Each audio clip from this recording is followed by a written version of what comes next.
5 दिन में बना रखा है, 5 मिनट पूरी 11 12 बायोलॉजी एक बार रिवीजन करवाना, थोड़ा तेज स्पीड।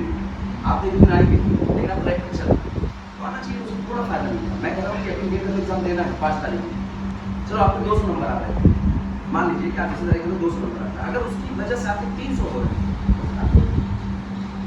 एक इरादा एक हौसला और बेहतर होगा ना आपका।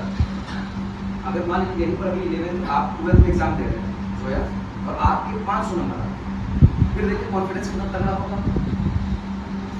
और यही पर मान लीजिए मैं एग्जाम दे रहा था, मेरे 100 नंबर आ गए, तो मेरे कॉन्फिडेंस थोड़ा लो होता है, घर वालों का भी 100 नंबर आया, करवाऊंगी ना करवाऊंगी। तो विधायक इरादा बनाइए जी। हाँ हाँ अच्छा हमारा टीचर आपके कभी आ रहे नहीं आ रहे, यहाँ पे बच्चे नहीं आ सकते और वहाँ बच्चे नहीं जा सकते, वहाँ पे जा रहे हैं, वहाँ पे अलग रोड चल रहा है, वहाँ बच्चे हमारे यहाँ नहीं चेंज हुए, लेकिन वो बच्चे आ नहीं सकते थे, जहाँ पैसा दिया गया उन्हें नहीं बिल्कुल नहीं। ये जब ऐसी नौबत आई थी तो उसमें हमने ये कह रखा था जिन्होंने जहाँ दे दिया हमारे यहाँ आए पढ़ाएंगे। लेकिन ऐसा भी बात हुआ है कि बच्चे को वापस भेजा गया कि भाई आप यहाँ पर जल्दी हो गया, हमारे यहाँ से कभी हमारे यहाँ से कभी नहीं। रेहान है ये थे, तबस्सुम थी, कभी नहीं। हमने कहा जिसको जहाँ खुशी मिले, जहाँ रहे वहीं वहीं करो। लेकिन जो बोल रही है चलिए वो तो खैर बच्चों को आप लोग पढ़ाते हैं साथ में जी, सबके अपने अपनी इच्छाएं होती है जी आपकी अपनी वस्तु में पढ़ाने के बाद लगता है, जब चलने लगता है तो आप अपने हिसाब से अलग कर लेते हैं। बिल्कुल ऐसा अपने बच्चों को नुकसान ऐसा देखने को मिला। उनको फीस दे चुके होते हैं और हम तो जाएंगे कहाँ जाएंगे। बिल्कुल ये चीज़ सही बात है। अगर ये चीज़ अगर सही बता, अगर ये चीज़ जरा भी हमारे मन में होता, चोर होता है, कुछ भी होता, मैं आज आपसे फेस टू फेस बात ना करूँगा। नहीं मैं बात कर रहा हूँ, मैं कहने मतलब ये है कि आप बच्चे के बारे में सोचिए, बिल्कुल आप अपने बारे में सोच के आप अलग हो रहे हैं। बाकी वकील सर ने आपको बहुत सारी बातें समझा दी हैं, तो बिल्कुल आपकी जो भी बातें हैं वो बिल्कुल जायज़ है, स्प्लिट और ये वो बहुत सारी चीज़ें। खैर अल्टीमेटली एक ही बात आती है, व्हाट हैपेंस फॉर गुड, ये मुझे लगता है। रही बात स्प्लिट और अलहदगी की, तो खैर वो तो आपको भी पता है कि बहुत ज़्यादा हर जगह हो रही है, लेकिन हाँ इसमें बाकी जो स्प्लिट और अलहदगी होती है उसमें इंडिविजुअल का नुकसान होता है। कोचिंग में जो स्प्लिट या अलहदगी होती है उसमें बहुत सारे बच्चों का नुकसान होता है। तो इसमें स्प्लिट होना बहुत नुकसानदेह है और बहुत बुरी चीज़ है, और इस बात के लिए बेफिक्र रहिए इंशाल्लाह कि ऐसा कुछ भी अब यहाँ नहीं है। ठीक है सर, आप करिए एग्जाम टाइम पीरियड बोर्ड खत्म हो जाएगा, जैसे हम लोग क्या था हियरिंग भी होती, मार्च होती जी आप उसी वजह से आप अपना एक फाउंडेशन बनाइए बच्चों के साथ, ये हमारी फाउंडेशन है, उसके बाद हम फाउंडेशन है और ये आपका अलग होइए या किसी वीडियो रिकॉर्ड हो रहा है यूट्यूब पे, मेरी जबान है, उसके बाद आप मेरा गिरबान पकड़ लीजिए और क्या कर सकते हैं। लेकिन मैं यही कह रहा हूँ आपसे कि इस बार इंशाल्लाह है ना, इस बार क्या आइंदा भी इस कोचिंग के स्प्लिट की वजह से या किसी भी टीचर के भागने की वजह से पूरे सेशन से पहले कोई यहाँ से जा ही नहीं सकता, बल्कि यहाँ से कोई भी नहीं जाएगा, क्योंकि हमारे ऐसे रूल्स हैं। और क्योंकि आपने मार्च क्लोजिंग की बात की है तो आप ये लीगल टर्म्स भी समझते होंगे। अब मैं वो पेपर तो आगे यहाँ डिस्प्ले नहीं कर सकता, लेकिन वो लीगल टर्म्स के साथ है ना, और कोई भी जाएगा तो उसको खुद बहुत बड़ा नुकसान है। तो ये इस पर थोड़ा सा इस बार यकीन आपको करना पड़ेगा। मुझे मालूम है कि आपका यकीन टूटता रहा है, जिन भी वजह से टूटा, वैसे पूरे सेशन के बाद कोई कहीं जाता है तो उससे फर्क नहीं पड़ता है, लेकिन हाँ बीच में अगर कुछ इस तरह की चीजें होती है तो उससे बहुत बड़ा नुकसान होता है, ये मैं मानता हूँ। ठीक है, वो मजबूरी होती है, फिर कहीं भी पढ़ना वो मजबूरी होती है। दो स्प्लिट हुए उसमें किसी से भी पढ़ना वो शौक नहीं होता है, वो मजबूरी होती है, ये मैं मानता हूँ। और इंशाल्लाह इस बार ऐसा कुछ भी नहीं होगा। वैसे तो अपनी जबान से कह सकता हूँ, ठीक है, वो वाली बात तो नहीं कर सकता मैं किसी न किसी दिखाऊँ, लेकिन मैं अपनी जबान से इस बात सिर्फ कह सकता हूँ। पहली दूसरी बात जो मेन चीजें हैं, बाकी आपके जो भी डाउट्स है वो तो आप बाकी वकील सर से और बाकी लोगों से भी बात करेंगे, लेकिन मेरा जो मुद्दा था, मेरा सबसे बड़ा मुद्दा ये था कि मैं बच्चों के साथ ज्यादा इंटरेक्ट करूँ। इस बात बच्चों के साथ इंटरेक्शन का मेरा मामला ये कि जैसे कि एक सर ने कहा था कि 3000 की फीस हमारी बच्ची ने सुना तो बच्चे ने खुद ही फैसला कर लिया कि मतलब आप क्या बोलूं पैसे के लिए और नहीं। सर ये जो है टू वे कम्युनिकेशन का मतलब ये है कि आपके पास भी फोन है और इस कोचिंग वाले के पास भी फोन है, आपके पास भी हो, कुछ नहीं करना था, बस एक कॉल करके पूछना था कि आप ऐसा कर रहे हैं क्या प्रॉब्लम, ठीक है। लेकिन हाँ मतलब ये है कि मन की बात हम सब करने लगेंगे तो फिर वो सुनेगा, मन की बात हम सब के लिए नहीं है, वो हिंदुस्तान में एक ही के लिए है और वो कर रहे हैं, वो करने दीजिए, हम आपस की बात करें, ठीक है, हम मन की बात नहीं करते, है ना। खैर मेरा मुद्दा ये है कि पहली बात तो कि मैं फिजिक्स पढ़ाता क्या हूँ, मैं फिजिक्स बच्चों के साथ डिस्कस करता हूँ। मैं अपने आप को फिजिक्स का टीचर आज भी नहीं मानता, क्योंकि कोई टीचर कहते हैं उसको बहुत कुव्वत चाहिए अपने आप को टीचर कहने के लिए, और मैं भैया फिजिक्स का टीचर हूँ। मैं फिजिक्स का स्टूडेंट हूँ जो अपने बच्चों के साथ फिजिक्स डिस्कस करता है, ठीक है, बस उसके फिजिक्स के प्रॉब्लम को सॉल्व करने की कोशिश करता है। मैं टीचर बनने की कगार पे हूँ, मगर अभी तक बना नहीं हूँ, पता नहीं कब बनूंगा, ठीक है। लेकिन मैंने जो प्रॉब्लम फेस की है खास तौर पे नीट के बच्चों के साथ, पहली बार आप किसी भी चीज की तैयारी करें, मैं बच्चों से बताते हुए इसका, आप किसी भी चीज की तैयारी करें, पहले तो आप ये देखें कि क्या आप वो करना चाहते हैं कि आपके अब्बा अम्मा का शौक है। पहले इस बात में फर्क जरूरी है। अगर आप किसी प्रेशर पे कोई तैयारी कर रहे हैं तो वो फिर तैयारी नहीं रहती है, वो फिर सिर्फ अब्बा अम्मा का शौक रह जाता है।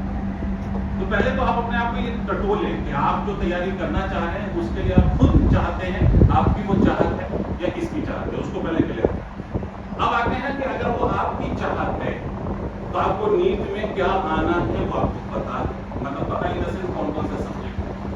मैंने क्या क्या महसूस किया यहाँ पर कि बच्चा ये कहता है, मैं किसी सब्जेक्ट की बुराई नहीं कर रहा, मैं ओवरऑल बातें बता रहा हूँ आपको, क्योंकि पढ़ाना हमें सब। सर हमारी ना बायो बहुत अच्छी है। माफ कीजिएगा, आपकी बायो अच्छी नहीं है, आपको बायो पसंद ज्यादा। पसंद का होना और अच्छा होना में बहुत फर्क है। बायो का पेपर 360 नंबर का आता है, 360। अगर आप ये दावा कर देते हैं कि आप 350 कम से कम ले आएंगे, तब आप कहिए कि बायो आपकी बहुत अच्छी है। वरना सिर्फ आपको बायो समझ में आ जाता है, आप याद कर लेते हो, इस बेसिस पे आप कहते हैं कि आपकी बायो बहुत अच्छी है, तो ये बात बिल्कुल मतलब दुरुस्त नहीं है। बायो अच्छी होने के लिए बायो में मार्क्स अच्छा आना चाहिए। देखिए सीधी बात है, एंट्रेंस में जो कंडीशन लगाई गई है उस कंडीशन को हमें फुलफिल करना है, भले हमें उसमें कोई सब्जेक्ट पसंद हो मत पसंद हो, उससे क्या फर्क पड़ता है। ये बात वैसी है कि किसी भी कैंसर पेशेंट के लिए सबसे ज्यादा दुखदायी इलाज जो होता है वो कीमोथेरेपी होता है। क्या कैंसर पेशेंट ये कह सकता है डॉक्टर से कि मुझे कीमोथेरेपी में बहुत परेशानी होती है तो मीठी दवा दो? तो हिंदुस्तान ने जब ये पैटर्न बनाया है कि आपके नीट के एग्जाम में फिजिक्स भी आएगा, केमिस्ट्री भी आएगा, तो या तो आप ये कर लीजिए कि फिजिक्स केमिस्ट्री हटवा दीजिए, और नहीं हटवा सकते तो आपके पास एक ही रास्ता है कि आपको पढ़ना। मैं जानता हूं कि फिजिक्स थोड़ी मुश्किल आपको लगती है और किन किन वजहों से लगती है वो मुझे भी पता है, आपको भी पता है कि उसमें बहुत कुछ आ जाता है, मैथ्स आ जाती है, कैलकुलेशन आ जाती है, बड़ी सारी चीजें आ जाती है, केमिस्ट्री के फिजिकल पार्ट में भी कैलकुलेशन आ जाती है, ऑर्गेनिक में कुछ ज्यादा ही कॉन्सेप्ट इन्वॉल्व हो जाते हैं, ठीक है, ये बिल्कुल मुझे पता है। लेकिन मैं ये भी जानता हूँ कि आप पे उतना ज्यादा बोझ नहीं दिया जा सकता जो आप खुद उस बोझ को उठा रहे हो। ये कोई भी एंट्रेंस एग्जाम आपके साथ ऐसा नहीं करेगा। देखिए IIT JEE का एग्जाम 3 घंटे का होता है, नीट का एग्जाम 3 घंटे 20 मिनट का होता है। IIT में आपके 75 सवाल करने होते हैं, 75। नीट में 3 घंटे 20 मिनट में 180 सवाल करने होते हैं। IIT में 3 सब्जेक्ट होते हैं JEE में, फिजिक्स केमिस्ट्री मैथ्स। नीट में 3 को 4 बना दिया जाता है, फिजिक्स केमिस्ट्री बॉटनी जूलॉजी। तो एक एग्जाम जो 3 घंटे का है सिर्फ 75 क्वेश्चन करने हैं, एक एग्जाम जो 3 घंटे का है उसमें 180 सवाल करने हैं। तो ये कैसे बैलेंस हुआ भाई? ये तो आपके साथ पैसे हो गए नीट वाले बच्चों के साथ। तो JEE को कहा जा रहा है कि 3 घंटे में 75 करिए, आपसे कहा जा रहा है कि 3 घंटे में 180 करिए, डबल से भी ज्यादा। ऐसा कैसे हुआ? तो ऐसा इसलिए है क्योंकि आपका पैटर्न और जो JEE का पैटर्न है उसमें फर्क होता है। आपके क्वेश्चन के लेवल और JEE के क्वेश्चन के लेवल में फर्क होता है, स्पेशली JEE के फिजिक्स और केमिस्ट्री की मैं बात करता हूं। तो इसका मतलब क्या हुआ? इसका मतलब ये होगा कि जो IIT का लेवल होगा और जो नीट का लेवल होगा वो कभी भी बराबर होगा ही नहीं। और वो लोग जालिम हैं, वो ऑथर, वो राइटर जालिम हैं जो नीट के नाम पे आपको IIT की चीजें बेच रहे हैं। वो टीचर जालिम हैं जो अपने आप को सिर्फ दिखाने के लिए, आपको वो सिर्फ दिखाने के लिए मुझे कितना आता है, बाहुबली बनने के लिए आपको नीट के नाम पे जेई की फिजिक्स पढ़ाना शुरू कर दिया। इसमें आपका ही सिर्फ कसूर थोड़ी है कि आपको फिजिक्स पसंद नहीं है। हम जैसे टीचरों का भी कसूर है, टीचर मतलब जो टीचर कहते हैं अपने आप को, उनका भी कसूर है कि वो सब्जेक्ट को इतना कठिन बनाते हैं आपके लिए कि आपको लगता है पता नहीं ये है क्या, ये है क्या। मैं बार बार बच्चों से क्लास के अंदर एक एग्जांपल के तौर पे बात करता हूँ, क्या किसी बच्चे ने इंसान का किडनी देखा है? इंसान का किडनी निकाला हो और अपने सामने देखा हो? मुझे नहीं लगता किसी ने देखा हो। लेकिन क्या किसी ने गाड़ी को चलते हुए देखा है? तो जिस चीज को आप देख रहे हो वो फिजिक्स है और वो आपको समझ नहीं आ रही। जिस चीज को आप नहीं देख रहे हो अभी तक वो बायो है और वो आपको समझ में आ रही है। ये सिर्फ आपने अपने मन के अंदर बना है और ये हम पढ़ाने वालों ने भी आपसे जरूर कि हमने आपको बहुत फिजूल पढ़ाया, बहुत ज्यादा पढ़ाना शुरू कर दिया जिसकी कोई जरूरत नहीं है। और मैं लास्ट ईयर भी बोल रहा था और इस साल भी मेरे वर्ड्स को याद रखिएगा इंशाल्लाह कि सबसे आसान फिजिक्स, केमिस्ट्री और बायो में नीट में सबसे आसान फिजिक्स आएगी इस बार, क्योंकि एनटीए जो संस्थान है वो ऐसा पेपर नहीं बनाएगी जिसमें वो बिल्कुल ही बच्चों के लेवल के ऊपर चला जाए। वो ऐसा नहीं हो सकता, ये जुल्म नहीं हो सकता। तो भाई सीधी सी बात है, मेन मुद्दा ये है कि अगर आपने सोच लिया है कि आपको नीट की तैयारी करनी है तो नीट की तैयारी आप वक्त रहते शुरू कर दीजिए, है ना।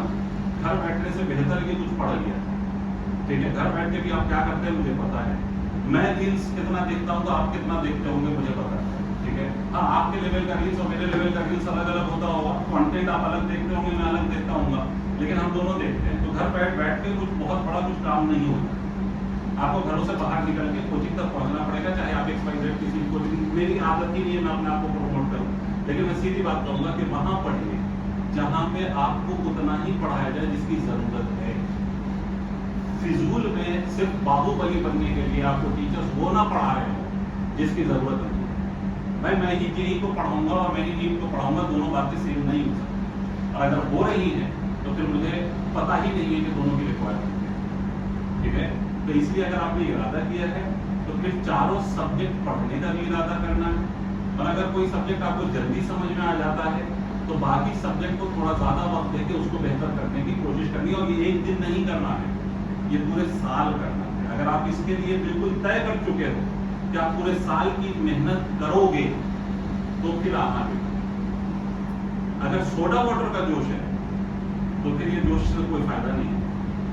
पूरे साल कर सकते, जिस तरह से हमसे कहा जा रहा है कि पूरे साल बुरा मत मानिएगा, जिस तरह से हमसे कहा जा रहा है कि पूरे सेशन आपको पढ़ाना है बच्चों को, उसी तरह से मेरी भी रिक्वेस्ट है कि पूरे सेशन आपको चारों सब्जेक्ट पढ़ना पड़ेगा। और नीट निकालना कोई बहुत बड़ा रॉकेट साइंस नहीं है। मेहनत ज्यादा इन द सेंस कि आपको पढ़ना ज्यादा पड़ता है, ठीक है। लेकिन ये इस दृष्टि आपको शुरू कर लें, उसके बाद फिर हम कंक्लूड करते हैं, ठीक है जी सर।